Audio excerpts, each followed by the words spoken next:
আপনারা দেখছেন খবর বাংলা 24x7। নতুন খবরের আপডেট পেতে আমাদের চ্যানেলটিকে সাবস্ক্রাইব করুন। মানুষ স্বতঃস্ফূর্তভাবে আজকের যে জনসভা ছিল দেখছিলেন কিভাবে মানুষ ভিড় করেছে। এটা পুরোটাই আমার নেত্রী মমতা বন্দ্যোপাধ্যায় এবং আমার সাংসদ অভিষেক বন্দ্যোপাধ্যায় মহেশতলা বিধানসভার উপর যে উন্নয়ন করেছে, সেই উন্নয়নে তারা যাতে অব্যাহত থাকে, মানুষ সেই জন্য আশীর্বাদ করার জন্য, সুভাষিতাকে সাপোর্ট করার জন্য আজকের এই জনসভায় মানুষ এসেছিলেন এবং স্বতঃস্ফূর্তভাবে। একদম আমার নেত্রী যেদিন মনোনয়ন পেশ করতে গিয়েছিলেন সেদিনই বলেছেন যে আমি বিচার চাইতে আবার যাব।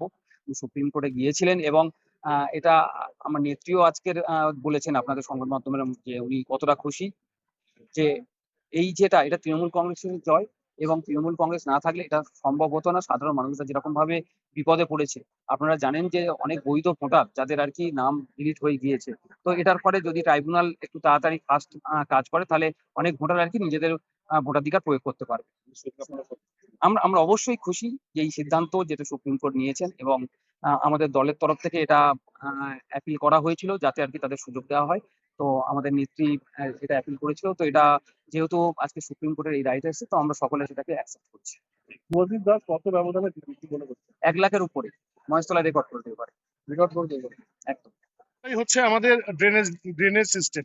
এটা মহেশতলা সবচেয়ে বড় সমস্যা। সাংসদ কথা দিয়েছেন, সাংসদ নিজে বলেছেন যে নির্বাচনের পরে আমরা টোটাল মহেশতলার ওইদিকে তো 9টা ওয়ার্ডের অলরেডি ড্রেনেজ আন্ডারগ্রাউন্ড সার্ফেস হয়ে গেছে। এদিকে যে 26টা ওয়ার্ড আছে, সেই 26টা ওয়ার্ডে যাতে মাস্টার প্ল্যান হয় ড্রেনেজ সিস্টেমে, সেটা উনি পার্সোনালি দেখবেন, এবং অবশ্যই আমরা ওনাকে পরবর্তীকালে যেভাবে উনি নির্দেশ দেবেন সেভাবেই ওনাকে আমরা সাহায্য করবো, এবং উনি যেভাবে বলবেন সেভাবেই কাজ হবে। দেখুন, এসআইআর নিয়ে ডে 1 থেকে কিন্তু আমরা মানুষের পাশে ছিলাম। ডে 1 থেকে আমাদের BLO 2 ছাড়া আর কেউ কিন্তু রাস্তায় ছিল না। সিপিএম, কংগ্রেস, বিজেপি কেউ মাঠে ছিল না।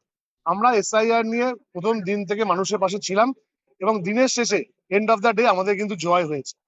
আমরা একাধিকবার সুপ্রিম কোর্টে গেছি ইসিআই এর বিরুদ্ধে, এবং যখনই আমরা ইসিআই এর বিরুদ্ধে যে